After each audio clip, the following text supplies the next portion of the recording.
Tu l'as remarqué, n'est-ce pas? Ce détail infime qui trahit la structure même de ton environnement. Ils ne te l'ont jamais dit, mais certaines surfaces deviennent des filtres, des seuils vers des réalités adjacentes. L'histoire commence avec Élise, qui loue un appartement de caractère, typique de l'architecture gothique tardive. Elle aimait le charme désuet, les hautes fenêtres à meneaux, la vue sur la cour intérieure pavée. Le problème est apparu après un orage particulièrement violent. La vitre de son salon, immense et ancienne, avait développé une légère déformation, comme une vague figée dans le verre. Au début, elle ne voyait rien d'anormal, mais quand elle regardait dehors, la rue semblait trop calme. Les voitures n'avaient plus de phares allumés, les piétons bougeaient avec une lenteur irréelle, leurs silhouettes ressemblant à des ombres étirées. Elle passa la main sur la vitre, elle était froide, même en plein soleil. Elle essaya de photographier la scène, mais l'objectif ne capturait qu'un flou grisâtre, là où le monde extérieur devrait être net. C'était comme regarder un film muet, tourné en noir et blanc, alors que la pièce elle-même était en couleur. Le détail le plus terrifiant, c'était l'absence totale de son.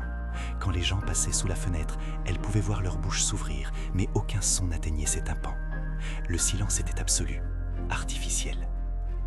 L'escalade devint physique. Un jour, Élise, désespérée, frappa fort contre la vitre pour tenter de briser la stase.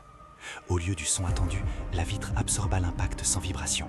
Et pire, les silhouettes de l'autre côté, celles qui bougeaient au ralenti, se figèrent. Pendant une seconde entière, tous les passants se tournèrent, simultanément, vers sa fenêtre.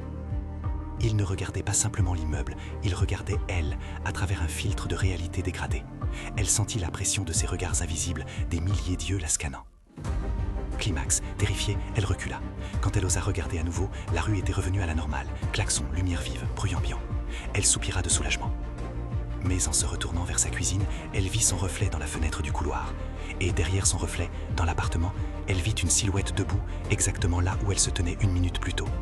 Cette silhouette n'était pas la sienne, elle était plus grande, plus mince, vêtue de vêtements sombres. Elle venait du monde du silence. C'est là qu'elle comprit que la fenêtre ne montrait pas l'extérieur, mais le reflet de ce qui pouvait entrer. Si cette autre elle la regarde maintenant, like et abonne-toi pour un avertissement en temps réel. Élise est partie le lendemain sans rien dire.